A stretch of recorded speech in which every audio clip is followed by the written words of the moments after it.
Hi all welcome back to my YouTube channel in this world. എല്ലാവരും സുഖമായിരിക്കുന്നെന്ന് വിചാരിക്കുന്നു. ഇത് കഴിഞ്ഞ സൺഡേ എടുത്ത വ്ളോഗാണ് കേട്ടോ, അതായത് ജൂൺ 1. അപ്പോൾ രാവിലെ എഴുന്നേറ്റിട്ട് ഞാനൊരു 8 മണിക്കായി കേട്ടോ എഴുന്നേറ്റ് വരാൻ. ബാബക്കുട്ടി ഉറങ്ങാൻ ലേറ്റായി. അപ്പം 7:45 ആയപ്പോൾ ഞാൻ എഴുന്നേറ്റു, ബ്രഷ് ചെയ്യാനായിട്ട് പോയി. ഇന്ന് ഭയങ്കര സ്പെഷ്യലായിട്ടുള്ളൊരു ഡേ ആണ് കേട്ടോ. കുറേ നാൾക്ക് ശേഷം ഞാൻ എൻ്റെ കുറേ ഫ്രണ്ട്സിനെ കാണാൻ വേണ്ടി പോവാണ്. ഞാൻ ഒറ്റയ്ക്കല്ല കേട്ടോ പോകുന്നത്, അപ്പോഴും അന്നക്കുട്ടിയും കൂടെ ഞാൻ കൊണ്ടുപോകുന്നുണ്ട്. അപ്പോൾ ഇതേ പല്ലൊക്കെ തേച്ച് കഴിഞ്ഞിട്ട് ഞാൻ കുളിക്കാൻ വേണ്ടി പോവാണ്. ഞാൻ ചെന്ന് നോക്കിയപ്പോൾ അനിയത്തിയും ചേട്ടനും കൂടെ സുഖമായിട്ട് ഉറങ്ങുകയാണ്. അപ്പോൾ ആ ഒരു സമാധാനത്തിൽ ഞാൻ കുളിക്കാൻ പോയി. കുളിച്ചിട്ട് വന്നപ്പോഴത്തേനും രണ്ടുപേരും ഉണർന്നു കേട്ടോ. ഇതേ അന്നക്കുട്ടി ഉണർന്നു കഴിഞ്ഞാൽ അത് വെളുപ്പങ്കാലത്തേനും രാത്രിയായാലും എപ്പോഴായാലും അപ്പൂട്ടിന് ഉറങ്ങുന്നത് കണ്ട് അപ്പൂട്ടിനെന്നല്ല ആരടുത്ത് കിടന്ന് ഉറങ്ങിയാൽ അവരെ പോയി ഉണർത്തുക എന്ന് പറയുന്നത് അന്നക്കുട്ടിയുടെ ശീലമാണ്. അന്നക്കുട്ടിക്കുള്ള ഫുഡൊക്കെ ഞാൻ പാക്ക് ചെയ്തു. അന്നക്കുട്ടിയെ കുളിപ്പിച്ച് ശ്രീയെ അമ്മയെ ഏൽപ്പിച്ചിട്ട് ഞാൻ റെഡിയാവുകയാണ്. ഒരു ഗെറ്റ് റെഡി വിത്ത് മീ എടുക്കണം, അതുകൊണ്ടാണ് ഇതെല്ലാം ഇങ്ങനെ അറേഞ്ച് ചെയ്ത് വെച്ചിരിക്കുന്നത്. അപ്പോൾ എന്തായാലും ഗെറ്റ് റെഡി വിത്ത് മീ ഒക്കെ എടുത്ത് ഞാനൊന്ന് റെഡി ആവട്ടെ. ഞാനിന്ന് വേറെ ചെയ്യുന്ന ഈ സാരി ഞാൻ ഫ്ലിപ്കാർട്ടിൽ നിന്ന് വാങ്ങിയതാണ് കേട്ടോ. വാങ്ങിയിട്ട് ഒരു 6-7 മാസമായി കേട്ടോ. അപ്പോൾ ഇതാണ് ഫൈനൽ ലുക്ക്. ഏകദേശം 11 മണിയപ്പോൾ ഞങ്ങൾ 3 പേരും കൂടി വീട്ടിൽ നിന്ന് ഇറങ്ങി. ഇന്നത്തെ ഫംഗ്ഷൻ എന്ന് പറയുന്നത് ഫ്രണ്ട്സിൻ്റെ അടുത്തേക്കാണ് പോകുന്നത്. അതിൽ എൻ്റെ ഒരു ഫ്രണ്ടിൻ്റെ കുഞ്ഞിൻ്റെ നൂലിയെട്ടാണ് കേട്ടോ. മുന്നേ ഒരു നൂലിയെട്ട് വിളിച്ചപ്പോൾ എനിക്ക് പോകാൻ പറ്റില്ല. ആ ബേബി ഇന്ന് കാണാൻ പോകണം. അപ്പം അവർക്ക് ഡ്രസ്സ് വാങ്ങാനായിട്ട് ഞാൻ നേരെ ബേബി ഹഗ്ഗിലേക്കാണ് കേട്ടോ പോയത്. അവിടെ നിന്ന് പർച്ചേസിംഗ് ഒക്കെ കഴിഞ്ഞിട്ട് നൂലിയെട്ട് വീട്ടിലേക്ക് വിട്ടു. അതങ്ങ് ആറാലുമൂടാണ് കേട്ടോ. ഏകദേശം 1:30 ഞങ്ങൾ അവിടെ എത്തിയപ്പോഴത്തേക്കും.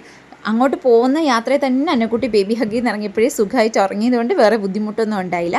ഏകദേശം 1:30 ആയപ്പോൾ ഞങ്ങൾ അവിടെ എത്തി. നൂലിയെട്ട് 11:30 കേട്ടോ, പക്ഷെ അതൊന്നും കാണാൻ പറ്റിയില്ല. അപ്പോൾ അനൂപ് സാറിൻ്റെയും കാവ്യയുടെയും മോൻ്റെ നൂലിയെട്ടായിരുന്നു. പേര് ധ്രുപദ് എന്നാണ്. അതിന് 2 പിക്സ് ആണ് കേട്ടോ ഞാൻ ഇവിടെ ആഡ് ചെയ്ത് കൊടുത്തേക്കുന്നത്. പിന്നെ 2-2:30 ആയപ്പോൾ ഞങ്ങൾ അവിടെ നിന്ന് ഇറങ്ങിയിട്ട് ഞങ്ങൾക്ക് ഒരുപാടടുത്ത് ഓടി പോകണം. പുൽച്ചാടിയെപ്പോലെ ഒരിടത്ത് ഒന്ന് ചാടി ഞങ്ങൾ എല്ലായിടും കവർ ചെയ്ത് കേട്ടോ.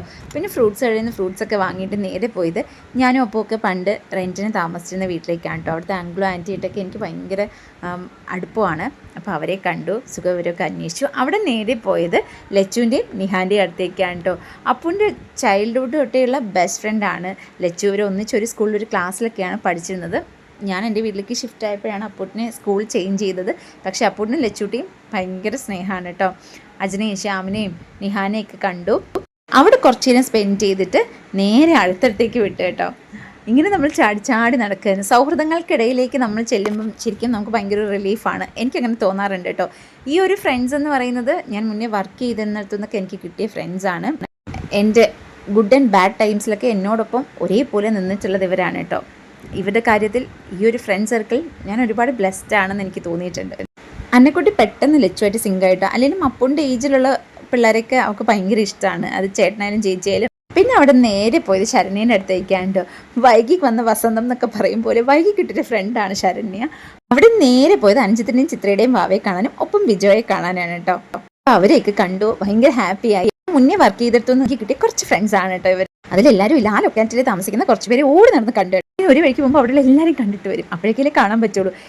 വഴിയിൽ വെച്ച് അന്നക്കുട്ടിക്ക് ഫുഡ് കൊടുത്തു, ഡ്രസ്സൊക്കെ മാറി ഏകദേശം 8 മണിയായിട്ടോ ഞങ്ങൾ വീട്ടിലെത്തിയപ്പോൾ. അപ്പോൾ ഈ വീഡിയോ നിങ്ങൾക്ക് എല്ലാവർക്കും ഇഷ്ടമായിരിക്കും. ഇഷ്ടമെങ്കിൽ തീർച്ചയായും ലൈക്ക് ചെയ്യണം, ഷെയർ ചെയ്യണം, കമൻറ്റ് ചെയ്യണം. അപ്പോൾ എൻ്റെ ചാനൽ ആദ്യമായിട്ട് കാണുമെങ്കിൽ സബ്സ്ക്രൈബ് ചെയ്യണം. അടുത്തൊരു വീഡിയോയിലൂടെ കാണുന്നവരെ ബൈ.